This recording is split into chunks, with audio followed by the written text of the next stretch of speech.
बातों से, मेरे बारे में भी कल बहुत सारी बातों ने, हमें विश्वकर्मा के जगह विश्वकर्मा कहा गया, कोई फर्क नहीं पड़ता है। चंदन विश्व व्यापत नहीं लिपटे रहत भुजंग। मेरे बारे में आप कुछ भी बोलो, मिस्टर एस ने रात में इसी चीज को बोला कि अगर आपके अंदर में सेवा समर्पण की भावना नहीं है तो आपको लीडर कहलाने का कोई अधिकार ही नहीं है। उन्होंने तो स्पष्ट कहा, नाम नहीं लिया, लेकिन उन्होंने स्पष्ट कह दिया। तो आप खुद समझ सकते हैं और आपको खुद चुनना है कौन सही है कौन गलत है। आप सभी जनता जनार्दन है, आपको ये स्पष्ट, मैं किसी के बारे में टीका टिप्पणी नहीं करना चाहता हूँ, इसलिए कि मुझे जो कहना था वो मैंने ढिलो साहब को कह दिया एक बार। मेरा और किसी से कोई इंटेंशन नहीं है, कोई लेना देना नहीं है, मेरे लिए सब बराबर है। ढिलन साहब के लिए भी मेरे दिल में उतना ही प्यार है, जस्सी भाई के लिए मेरे दिल में उतना ही प्यार है, लेकिन जो बर्ताव है उसे चेंज करने की जरूरत है। ये जो ऑन पैसिव का जो आइडियोलॉजी है, आइडियोलॉजी को अगर हम नहीं अपनाएंगे, एक दूसरे से अगर बैर रखेंगे, इंटेंशन रखेंगे, तो ये कारवां आगे नहीं बढ़ सकता है। कहा जाता है कि निगेटिविटी, मिस्टर एस ने क्या बोला कि एक निगेटिविटी ने पूरे बांग्लादेश को बर्बाद कर दिया। क्या संदेश था मिस्टर एस का? एक निगेटिविटी ने वहां 14 करोड़ देशवासियों को बर्बाद कर दिया। यहाँ भी कुछ चंद लोगों के निगेटिविटी के कारण में 14,27,000 लोगों का भविष्य बर्बाद हो जाएगा।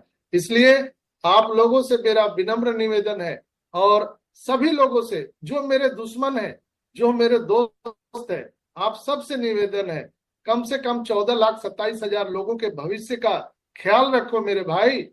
उन लोगों के भी भविष्य का ख्याल रखो। हम लोग अपने माने मतलब निकालने के लिए सभी का भविष्य ना खराब करें। इतना पवित्र सिस्टम ऑन पैसिव है, इसको हम बर्बाद न करें। आइए हम लोग सब मिलजुल करके ऐस की विचारधारा के साथ, अपना विचारधारा छोड़ दीजिए, हम कितना बड़ा हम कितना छोटा कोई लेना देना नहीं है।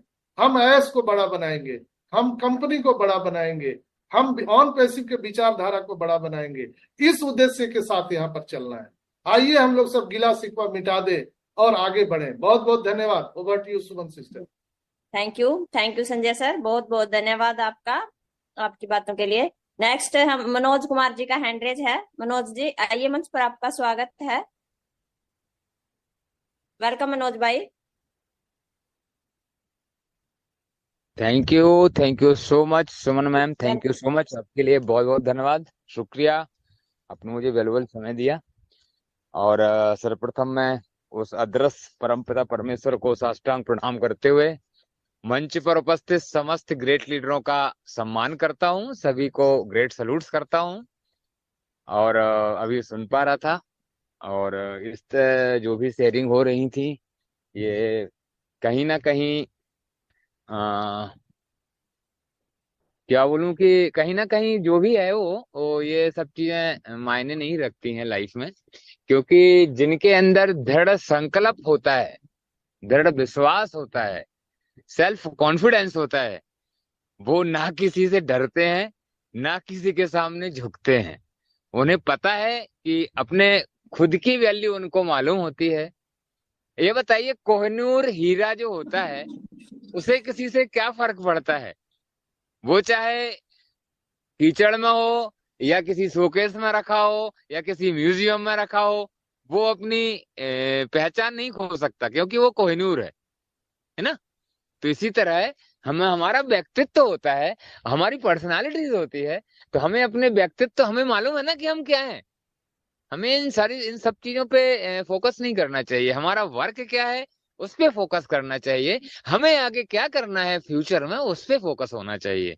ये जैसे कोई हाथी निकल रहा है, एलिफेंट जा रहा है, और पीछे से लगे हुए हैं वो, तो ये सब चीजें वो थोड़ी ना ध्यान देता है। वो आगे निकल जाएगा, वो चिल्लाते रहेंगे। तो इन सब चीजों पे ध्यान नहीं देना चाहिए। और यहाँ पे जरूर बोलना चाहूंगा डेफिनेटली मैं कि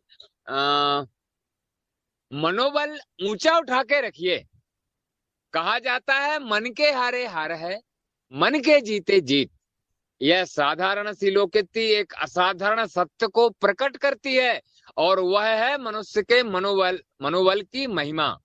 जिसका मन हार जाता है वह बहुत कुछ शक्तिशाली होने पर भी पराजित हो जाता है, और शक्ति न होते हुए भी वह मन से हार नहीं मानता। उसको कोई शक्ति पराजित नहीं कर सकती। मनुष्य की वास्तविक शक्ति मनोबल ही है। मनोबल से हीन मनुष्य को निर्जीव ही समझना चाहिए। संसार के सारे कार्य शरीर द्वारा ही संपादित होते हैं, किंतु उसका संचालन मन ही हुआ करता है। मन का सहयोग पाए बिना शरीर यंत्र उसी प्रकार निष्क्रिय रहा करता है जैसे बिजली के अभाव में सुविधा उपकरण अथवा मशीनें इत्यादि। बहुत बार देखा जा सकता है कि साधन शक्ति तथा आवश्यकता होने पर भी जब मन नहीं चाहता तो अनेक कार्य बिना किए पड़े रहते हैं। शरीर के अक्षत रहते हुए भी मानसिक सहयोग के बिना कोई काम नहीं बनता, और जब मन चाहता है तो एक बार रुग्ण शरीर भी कार्य में प्रवृत्त हो जाता है, और काम मन से किया जाता है तो वह भी अच्छा होता है और जल्दी भी। बेमन से किए हुए काम न केवल अकुशल ही होते हैं बल्कि पूरी तरह शिथिल भी कर देते हैं। मनोयोग रहने से मनुष्य न जाने कितनी देर तक बिना थकान अनुभव किए कार्य में संलग्न रहा करता है, किंतु मन के उचड़ते ही जरा सा काम करने में मुसीबत आ जाती है। इस प्रकार देखा जा सकता है कि मनुष्य का वास्तविक बल मनोबल ही है। मनोबल के इस उत्थान पतन से घटित होने वाले न जाने कितने परिवर्तन इतिहास में भरे पड़े हुए हैं। सिकंदर जीता और पोरस हार गया, यह मोटा सा ऐतिहासिक सत्य है, किंतु यदि गहराई से देखा जाए तो तथ्य इसके विपरीत है। विजयी होते हुए भी सिकंदर हारा और विजित होते हुए भी पोरस जीता। पोरस बंदी हुआ, उसकी सेनाओं की तलवार नीची कर ली, यह शारीरिक हार थी, और पोरस मन से नहीं हारा, यह उसकी सच्ची जीत थी। सिकंदर के यह पूछने पर कि आपके साथ क्या व्यवहार किया जाए, पोरस का यह उत्तर था, दोस्तों, एक राजा जो व्यवहार दूसरे राजा से करता है उसकी मानसिक विजय थी, जिसे सिकंदर को मान्यता देनी पड़ी और इतिहास को स्वीकार करना पड़ा कि पोरस हार कर भी जीत गया और सिकंदर जीत कर भी नहीं जीता।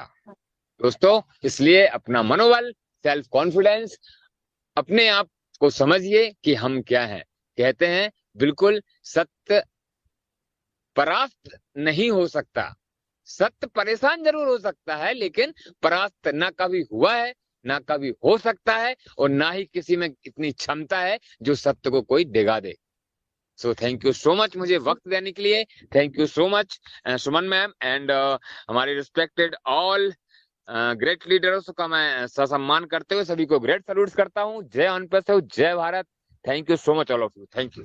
थैंक यू मनोज भाई, बहुत बहुत धन्यवाद आपका। आपने सिकंदर का उदाहरण देकर समझाया, तो आपका बहुत बहुत धन्यवाद। आप ऐसे ही मंच पर बने रहिए। नेक्स्ट हम हमारे बड़े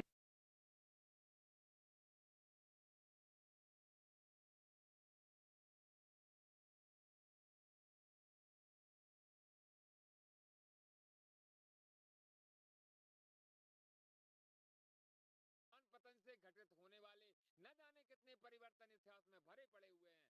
सिकंदर जीता और पोरस हार गया, यह मोटा सा ऐतिहासिक सत्य है, किंतु यदि गहराई से देखा जाए तो तथ्य इसके विपरीत है। विजयी होते हुए भी सिकंदर हारा और विजित होते हुए भी पोरस जीता।